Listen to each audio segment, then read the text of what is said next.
என்னதான் போலீஸு அப்படின்னு விஜயாவை அண்ணாமலை மிரட்டி கிரட்டி வச்சிருந்தாலும் அந்த பையனை எப்படியாவது காடு மாத்துறதுல குறியா இருப்பாங்க அப்படின்னு ரோஹிணி திட்டத்தை தீட்டுறாங்க. என்னன்பான இனிய உறவுகளுக்கு வணக்கங்க. ஆனா ஆமாங்க, ரோஹிணி மட்டும் சும்மா இருக்குன்னு நினைக்கிறீங்களா? ஆடுற காலும் பாடுற வாயும் இருக்கவே இருக்காதுன்னு ஒரு பழமொழி இருக்கு. அதே தாங்க பார்த்தா அதோட கிரிமினல் மைண்ட் அப்படியே நம்ம பிள்ளைக்கு ஏதாவது தக்க வச்சுக்கணும். என்ன பண்றது, இந்த மாமியா குந்தாணி சும்மாவே இருக்க மாட்டாளே, இப்போ என்ன பண்ணலாம் அப்படின்னு சொல்லிட்டு யோசனை பண்றாங்க. கிறிஷு வந்து பணக்காரன் வசதியானவனா தாங்குன்னு தாங்கியிருக்கும். ஆனால் அவன் ஏழை பிள்ளை அப்படிங்கிற இவ என்னமாவது பண்ணிக்கிட்டே தான் இருக்கும். ஏன்னா பெத்த வீட்டுக்கு வந்த மருமக முத்து மீனாவையும் சும்மா வச்சு பார்க்காம வச்சு செஞ்சுக்கிட்டு இருக்கு. அப்படி இல்லை நம்ம பிள்ளைலாம் ஏமாத்திரம் அவள் வயிற்றில் வந்த பிள்ளையவே தூக்கி போடுறா. இப்போ என்ன பண்ணலாம் அப்படின்ட்டு ஃபோன் பண்ணுது. யாரும் இல்லைன்னு சொல்லிட்டு தனியாக போய் பேசிக்கிட்டு இருக்கு. அவங்க அம்மாவுக்கு கால் பண்ணி, அம்மா நான் என்னம்மா பண்ணுறது, இந்த மாதிரி ராத்திரி நடந்துச்சுமா அப்படின்னு சொல்ல, சரி விடு அந்த அம்மாவோட குணம் தெரிஞ்சது தானே அப்படிங்கிறாங்க. இல்லைம்மா நான் ஒரு ஐடியா வச்சுருக்கேன் அப்படின்னு சொல்ல, என்ன ஐடியா அப்படின்னு கேட்குறாங்க. பார்த்தா கரெக்டாக மீனா அந்த பக்கத்து வந்துடுறாங்க. என்ன ஏதோ ஐடியாங்கிறாளே அப்படின்னு ஒட்டு கேட்குறாங்க. அதாவது ஒட்டு இல்லை, பக்கத்தில் வந்து நின்று கேட்டுக்கிட்டு இருக்காங்க. பார்த்தா ரோஹிணி அவங்க அம்மாட்ட பிளானை போட்டுக்கிட்டு இருக்கு. அம்மா கல்யாணிங்கிறவ செத்து போனால, அவ எங்கடி அம்மா, அவ எங்கன்னு சொல்லாதம்மா, அதாவது நம்ம கதை பிரகாரம் சொல்கிறேன். ஓ அப்படி சொல்கிறியா, சரி சொல்லு அப்படின்னு கேட்க, அதாவது அவங்க துபாயில் இறந்ததுனால அவங்க போட்டு வச்சுருக்குறாங்க கிருஷி மேலே பணம். அதனால் அந்த பணம் வர்றதுக்கு எப்படின்னு ஒரு 6 மாதம் ஆகும். அதனால் அந்த 6 மாதம் வரைக்கும் அந்த பணம் வர்ற வரைக்கும் என் பிள்ளைய பார்த்துக்கோங்க, அது வரைக்கும் செலவுக்கு இந்தாங்க அப்படின்னு சொல்லிட்டு கொஞ்சம் காசை கொடுவாம்மா அப்படிங்கிறாங்க. என்னடி சொல்கிற? ஆமாம்மா. சரிடி 6 மாதம் வரைக்கும் எவ்வளோடி பணம் அப்படின்னு கேட்க, எப்படியும் வெளிநாட்டில் வேலை பார்த்தங்கிறதுனால இன்சூரன்ஸ் தானம்மா, அதனால் என் பிள்ளைக்கு என் பேரனுக்காண்டி என் மக ஒரு 1 கோடி ரூபா சொல்லுவோம்மா. 1 கோடிலாம் நம்புகிற மாதிரி சொல்லுடி அப்படிங்கிறாங்க. சரிம்மா ஒரு 50 லட்சம் அம்மா, அதெல்லாம் ஃபாரினில் வேலை பார்க்குறா, 50 லட்சத்துக்கு ஒத்துக்குவாங்கம்மா அப்படிங்கல. சரிடி 50 லட்சம் அப்படிங்கிறாங்க.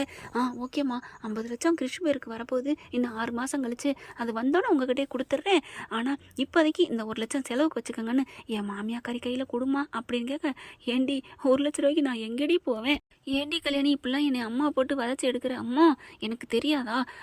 நகை தான் உன்ட்ட 1-2 பவுன் வச்சிருப்பில்ல, இருக்குடி, அதை அடகு வை. இப்போலாம் 1.5 பவுன் 2 பவுன் வச்சாலே காசு கிடைக்கும் 1 லட்சம், நீ போய் அடகு வைமா அப்படின்னு சொல்ல, அப்படிங்கிறியாடி? ஆமாம்மா கொண்டு வந்து கொடு, என் மாமியா கையில் கொடு, செலவுக்கு வச்சுங்கன்னு. ஏண்டி செலவு பண்ணுறதெல்லாம் முத்து மீனா தானே, அதனால் அவங்கக்கிட்ட தானே கொடுக்கணும். ஐயோ அறிவு அம்மா, பணம் இல்லைன்னா நீ உன்ட்ட கேட்க போகிறாங்க, அவங்க பணம் இல்லைன்னா நான் கொடுக்க சொல்கிறேன். நான் கொடுக்க சொல்கிறதே அந்த மாமியாக்காரி வாயை ஒட்டுறதுக்கு தான், அடைக்கத்தான். நீ ஏமா என்னை படுத்துற போட்டு அப்படின்னு சொல்ல, சரிடி ஆனாலும் மீனா வந்து உனக்கு நல்லது தானே பண்ணுறா, நல்லது தான் பண்ணுறா, யார் இல்லைன்னு சொன்னா, ஆனால் பக்குன்னு பயமாக இருக்கே, எப்போவாது உளறிடுவாளோ அப்படின்னு சொன்னதையோட, அதெல்லாம் உளர மாட்டாடி, அவள் ரொம்ப நல்லவடி, நல்லவதாம்மா, இல்லைன்னு சொல்லலம்மா, ஆனால் அவளை பார்த்தாலே பயமாக இருக்குமா அப்படிங்கிறாங்க ரோகிணி. அடுத்து ஃபோனை வச்சுட்டு திரும்புகிறாங்க. பக்குங்குது, மீனா நிற்கிது. ஐயோ மீனா மீனா மீனா அப்படிங்கல. அடைச்சி நீ என்ன பொய்யிலே ஊறி வளர்ந்துருக்கியா? பொய்யை விட்டால் உனக்கு வார்த்தையே வேறு வராதா? இல்லை மீனா மீனா மீனா ப்ளீஸ் மீனா அப்படிங்கிறாங்க. நீங்களே பார்த்தீங்கல்ல, ரூமுக்குள்ளே வந்து தங்கியிருந்ததுக்கு அடித்து துரத்தாதவரே என்னென்ன பண்ணாங்க. ப்ளீஸ் மீனா, எப்படி பண்ணுச்சு, கொஞ்சம் கூட ஈவு இறக்கமே இல்லையே மீனா. என் பிள்ளை என் கூட இருக்கணும்னா அத்தை வாயை அடைக்கணும், ஆண்டி வாயை அடைக்கணும்னா பணம் தான் அவங்களுக்கு பசை. அதனால தான் ப்ளீஸ்மா மீனா அப்படின்னு சொல்லி கெஞ்சுறாங்க. ஐயோ இந்த புள்ள பேரை சொல்லி நீ தப்பிக்கிறடி, கிருஷுக்காக இப்பவும் பார்க்குறேன், என்னமோ பண்ணி தொலை. ஆனால் 6 மாதம் டயம் கேட்டுட்டு இருந்தியே, அதெல்லாம் சரி வராது. ஐயோ நான் சொன்னேன் ஒரு டயம், ஏன்னா 1 மாதம் 1 வாரம்னு டயம் கொடுத்தா எங்கே பணம் 50 லட்சம் அப்படின்னு கேட்டுருவாங்கல்ல. சரி அப்போ 6 மாதம் கழிச்சு கேட்டால் அப்போ என்னடி பண்ணுவேன் அப்படின்னு கேட்க, அதுக்குள்ளே மனோஜ் மனசை மாற்றிடுவேன், எனக்கு பணம் தேவையில்லை, என் புள்ள தான் முக்கியம்னு அவர் வாயை விட்டு சொல்ல வச்சிருவேன் ரோகிணி, சொல்ல வச்சிருவேன் மீனா அப்படிங்கிறாங்க. எப்படியோ ஆனால் எனக்கு என்னால் தாங்க முடியலடி, என் புருஷன் முகத்தை பார்க்க முடியலடி அப்படிங்கல. கரெக்டாக முத்து வராரு. என்ன மீனா புருஷன் முகத்தை பார்க்க முடியலன்னு பார்லரை மாட்ட சொல்லிட்டு இருக்க அப்படின்னு சொல்ல, அதெல்லாம் ஒன்றும் இல்லைங்க, என் புருஷன் குடிக்காமல் இருந்து நல்லா இருந்தானா நாங்கள் நல்லா ஒத்துமையாக இருப்போம், ஆனால் குடித்ததுனால அவரை விட்டுட்டு நான் போனதுலேருந்து அவர் முகத்தை பார்க்காம இருக்க முடியலன்னு சொன்னேன். அப்படியா சொன்னேன்? பார்க்க முடியலன்னு சொன்னியே, அதாங்க பார்க்காம இருக்க முடியலன்னு சொன்னதுக்கு மாற்றிட்டேங்க, போங்க இந்த வர்றேன் அப்படின்னு சொல்லி அனுப்புகிறாங்க. மீனா இப்போல்லாம் வர என்னன்னு தெரில, பார்லர் அம்மாவோட கூட்டணி வைக்கிற அரசியல்வாதிங்க ரகசியமாக ஒப்பந்தம் போடுற மாதிரி நீயும் போடுறேன்னு நினைக்கிறேன். எப்படியோ நல்லதாக இருந்தால் சரி அப்படின்ட்டு போயிடுறாரு. அப்படியே பார்க்குறாங்களா, ரொம்ப தேங்க்ஸ் மீனா. தேங்க்ஸை கொண்டு போய் உடம்புல போடுறீ. நான் பாரு உன்னோட சேர்ந்து நானும் அடுக்கடுக்காக பொய் சொல்ல ஆரம்பிச்சிட்டேன்.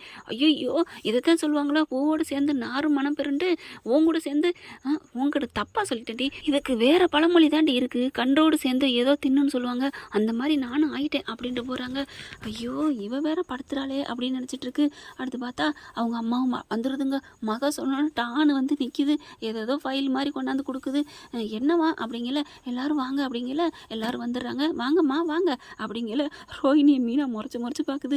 ரோஹிணியும் மீனாவை ப்ளீஸ் மீனா அப்படின்னு கெஞ்சி பார்க்க, நான் ஒன்றும் செய்ய மாட்டேன், ரொம்ப அதுங்க அதை அப்படிங்கிறாங்க. மனோஜ் வந்துடுறா, எல்லாரும் வந்துடுறாங்க. என்னம்மா அப்படின்ட்டு கேட்டுட்டு விஜயா வந்து உட்கார்றாங்க. அண்ணே அப்படின்னு அண்ணாமலை கேட்க, அந்த அம்மா கேட்டோன்னே, என்னது அண்ணனா, யாரெல்லாம் அண்ணேங்குதுங்க, ஐயோ அப்படின்னு விஜயா திரும்ப, இங்கே பாருங்கம்மா அவங்கள பார்க்க வந்தேன் அப்படின்னு சொல்ல, என்ன எதுக்கு பார்க்க வந்திருக்கீங்க அப்படின்னு சொல்ல, ஒன்றும் இல்லை, என் பொண்ணு ஃபாரின்லேயே இறந்துட்டான் இல்லையா, ஆமாம் அதான் தெரியுமே, அதனாலே உங்கள் பேரை நீங்கள் கொண்டாந்து விட்டுருக்கீங்களே என் உயிர் எடுக்க. அம்மா அப்படிலாம் சொல்லாதீங்கம்மா, அவள் இறந்தாலும் அவங்க பையனுக்கு எல்லாம் சேர்த்து வச்சுட்டு தாம்மா இறந்துருக்கா, என்ன சொல்கிறீங்க அப்படின்னு எல்லாரும் பார்க்க, அவள் சம்பாரிச்சதில் கொஞ்சம் தாம்மா எங்களுக்கு கொடுத்தா, மீதி மாதம் பணத்தை கிருஷி பேரில் நிறையா போட்டிருக்கா, அதுவும் போக இன்சூரன்ஸ் எடுத்து வச்சிருக்கிறா, காப்பீடு எல்லாமே நிறையா இருக்குது, அம்புட்டையும் சேர்த்தா எப்படியும் அது 1 கோடி ரூபாய்ட்ட கிட்டத்தட்ட வரும் அப்படிங்கல. ரோஹிணி, அதாவது விஜயா வாயை பழக்குதோ இல்லையோ, ரோஹிணி வாயை பழக்குது. ஐயோ 1 கோடி நம்ப மாட்டாங்க, 50 லட்சம் சொல்ல சொன்னால் எங்கள் அம்மா என்ன ஐயோ நம்புவாங்களா, 1 கோடின்னு சொல்லிடுச்சே அப்படிங்கல. முத்து பார்க்குறாங்க, பரவாயில்லையம்மா, பொண்ணு இங்கே வராட்டியும் காசை சேர்த்து வச்சிருக்கு அப்படிங்கிறாங்க. ஆனால் விஜயா இருந்துட்டு 1 கோடி ரூபாயா, இல்லை நீங்கள் இந்த ரோஹிணி ஏமாத்துற மாதிரி நீங்களும் ஏமாத்தினாலும் ஏமாத்துறீங்க. இல்லைம்மா 1 கோடி ரூபா நான் என்ன உங்களுக்கா தரேன்னு சொன்னேன், என் பேரனுக்கு தானே அவள் அம்மா சேர்த்து வச்சிருக்கான்னு சொன்னேன். ஆமாம்ல, அப்புறம் என்ன அப்படின்னு சொல்லிட்டு எல்லாரும் சொல்ல, அதாம்மா இன்னும் 6 மாதம் முடியுமா, அந்த டைம் முடிஞ்சு தான் கொடுப்பாங்களாம், அதனால அவள் பேரில் இன்சூரன்ஸ் போட்டு வச்சுருக்கா, விபத்து காப்பீடுன்னு சொல்லுவாங்க, அதான் 1 கோடி ரூபாய்ட்டம்மா கிட்டத்தட்ட வந்துடும், அதை நான் உங்கள் குடும்பத்துக்கே கொடுத்துட்றேன், நான் இருக்கிறனோ இல்லையோ என் கிருஷ்ணன் மட்டும் நல்லா வளர்த்து ஆளாக்கி அவனை படிக்க வச்சுருங்க அப்படிங்கிறாங்க. அண்ணாமலை பார்க்குறாரு, எங்களுக்கு எதுக்குமா அந்த பணம், அவனுக்கு ஏதாவது பேர்லேயே இருக்கட்டும், எங்ககிட்டலாம் தர வேணாம், அவனுக்கு ஒரு வீடு வாங்குங்க, அவனுக்கு படிப்புக்கு போடுங்க, டெபாசிட் பண்ணுங்க அப்படிங்கிறாங்க. முத்து இருந்துட்டு, ஆமாப்பா நீ சொல்கிறதாப்பா கரெக்டு, உங்கள் பணம் எங்களுக்கெல்லாம் வேணாங்க அப்படிங்கல.